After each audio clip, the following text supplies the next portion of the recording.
Good morning, Fort McMurray, with Buffalo and the rest of the world. You've tuned in to the Mac City Morning Show. I am your host, Elliot Pierre. We're going to start today's episode off the same way we start every episode off, with a moment of gratitude. I know you could be doing a million other things with your time, and the fact that you spend it with us truly does mean the world to me. So thank you. On that note, Tanner, hit him with the intro.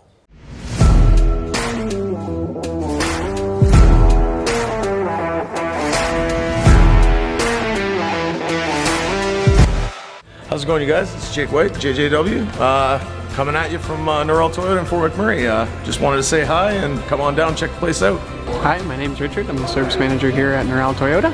Hi there, I'm Adam. I'm here at Norrell Toyota. I'm a product advisor. Hi, I'm Cass. I'm the appointment coordinator. Happy to help you.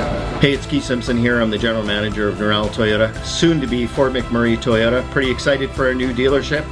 As you've seen, you met all my staff. These guys are all my family. We're here to take care of you. Come on down and be part of our family. And we are back. Big shout out to Norrell Toyota, our title sponsor for today's episode. We really do appreciate your ongoing support. As everybody at home knows, I do not introduce my guests because they can do a better job of that than myself. So, sir, can you please tell everybody at home who you are and what you're about? Hi, my name is Justin Dume. I'm a hockey player for the Fort McMurray Oil Barons, number 12, and I was born in Montreal. Okay, we got a lot of people from out of province playing on your team. Okay, so my question for you is, how and when did you even hear about the Oil Barons? Well, I got released in the middle of the season, early season this year, and I played with our captain on the team here, Danny Akush, last year.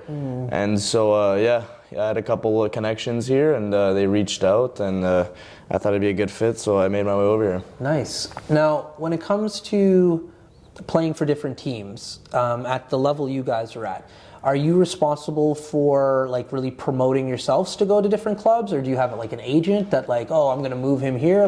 How does that work? Yeah, most guys that I know have agents. Promoting yourself's not so much ideal route nowadays. GMs and team owners don't really like dealing with the kids too much. They rather be talking to a professional agent that has better connections and has dealt with that type of stuff before. Okay, and so at what age would you go out and start looking for an agent, or is that just skill based? If you're 7 and you're just good I mean, definitely the generational guys, they get agents earlier on, but usually it'll be before your major junior draft year, so around 15 they'll start reaching out, because for them it's like an investment. They're basically buying into you and thinking that one day you'll get a pro contract and they'll be able to make some money off of you. Right. I had a buddy back in the day who used to follow hockey, guys in high school and moving up, and used to buy their names, www.whateveryourname.com. And so if he saw a player that was doing well, he'd buy the name, so when they hit, their agent would end up calling him and be like, yo, I need that website. And he's like, well, depending on how good that player is, depending on how much you'd sell that website for. So they start pretty young and getting in contact with you. Yeah, no, definitely. Interesting. So as far as teams are concerned, how many teams have you played for then? I played a lot of teams growing up, Yeah, probably 5 or 6. Yeah, Wow. I've been all over. I went to New York for 2 years at prep school, then I was in Gatineau last year, now here I am now. Went back to Montreal in between there too, so I've been a little bit all over, yeah. So it's one thing to be French Canadian. Yeah. It's another thing to be French Canadian in America, New York, even better yet. So were you New York City or New York State? Well, when I was younger, actually, from 5 to 8, I lived in New York City with my parents. My dad got a job there, so I was living there. And then when I was 14, I went to New York State in Rochester, played there from 14 to 16. So I've spent a couple of years out there, yeah. So sidetrack, let's chat about that for a second. So as far as growing up in Canada, hockey is king. Everybody plays hockey. Yeah. It's very easy to find a rink, indoor, outdoor. That being said, if you're living in a major center like New York, how did hockey become such a pivotal thing you wanted to do with your life? Yeah, well, I mean, my brother's got 2 years on me, so when we moved there, he's a little bit older. He had already started, and that's basically where it started for me. It was in New York City. That's when I first started skating and all that, and just local rinks, starting to know some people out there, and I'm still in contact with some of the families there, and made good connections there. That's really neat. So do your parents, mom and dad, still live in New York, or have they moved back to Canada? No, we just went there for 3 years, and that's where me and my brother started speaking English. And when we moved back to Montreal, we stayed in English school. That's why we're both bilingual. Yeah. Wow, that's so cool. So what's New York like?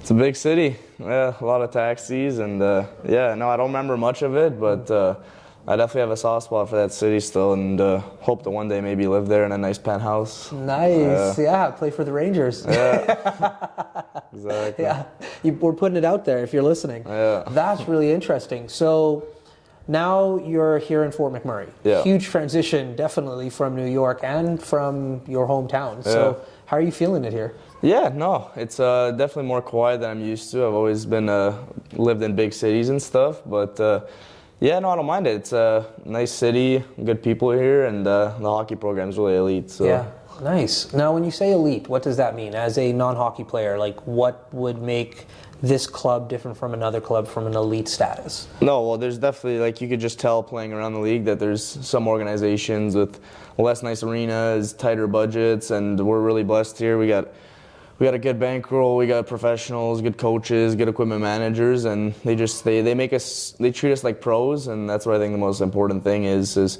when you get treated like an adult, like a pro. Mm-hmm. And so you feel that's important. Why? How does that benefit you in regards to what you do on a day-to-day? Well, we had a couple teams. I played for a couple teams where it's like you're treated like a child, someone's supervising you when you're doing your stuff, and it kind of just affects your play out there. Like, you want to feel like an adult, be a professional, and it gets you ready for the next level, because at the next level you're a professional and there's no one watching over your shoulder. So yeah, it's good to feel appreciated and treated like a pro. Yeah, there you go.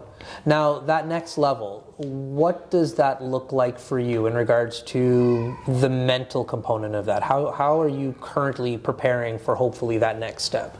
Yeah, well, I mean, I've been away from home for a long time, since 14, so I think I've got the responsibility side of it. Like, I've been living alone, and, you know, some people need their parents more and often, they get homesick. I mean, I think I'm past that point, so I think I've experienced a lot, and it's just about that and keep going on that. Yeah, I couldn't do it.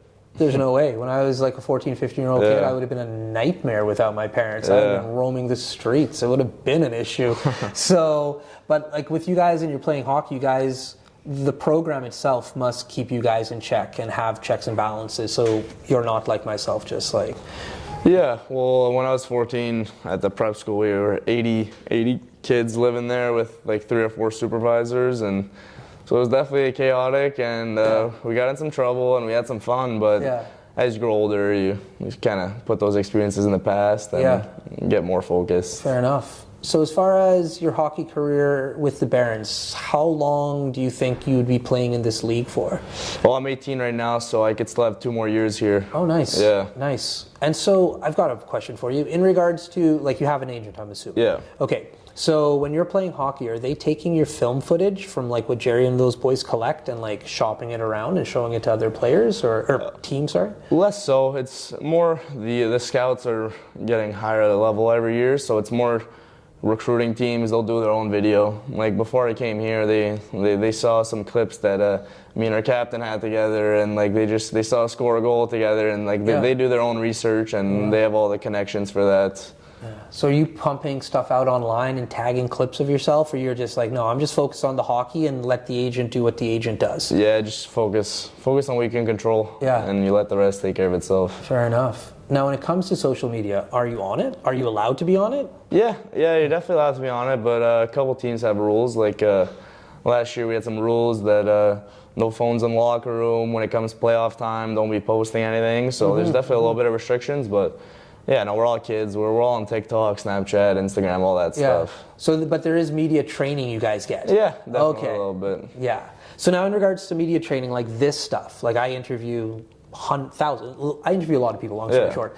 And what I've recognized with hockey players is there is a level of polishness behind you guys. Is it because you get training to do this? And if the answer is yes, what kind of training does that even look like? No, not so much training, maybe just learning. I mean, when you're a younger guy, you kind of look up to the guys who have been in the league before, and you see how they handle themselves, so you kind of learn that way, or you learn from mistakes. I made some mistakes in the media, and I got called out for it, so I was like, all right, don't do that again. Yeah, that's interesting. Yeah, I just finished watching this documentary on the NHL. I don't know, it's called Face Off or something on Prime.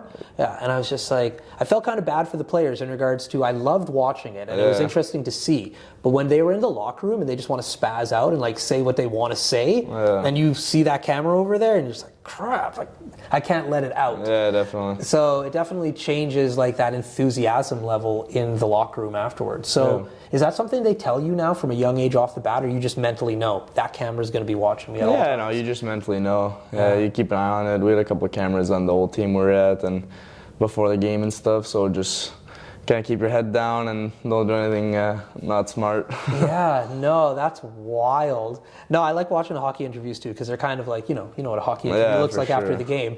And I feel horrible for the athletes, because I'm just like, you go out and play for X amount of hours and give it all on the ice, and then like put a mic in your face and like, So I'm just always blown away with how you guys even are composed enough to like string a sentence together after the game.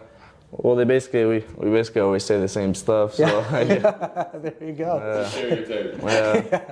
Well, listen, Tanner just tapped his watch. That means we're out of time. But before I cut you loose, everybody gets a shameless shout out or plug. Hopefully you know what a shout out or plug is based on your last teammate. So you have the mic, the camera, the lights. Have fun. Yeah, just want to shout all my teammates out and coaches who have helped me along the way. There we go. Awesome. Well, Fort McMurray with Buffalo, the rest of the world. That's been another episode of the Mac City Morning Show.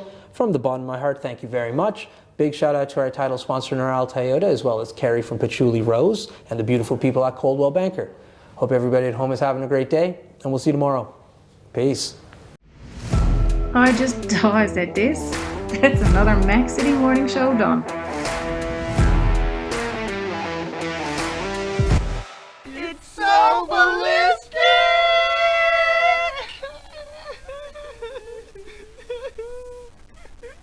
Talk about quenching your ugly thirst.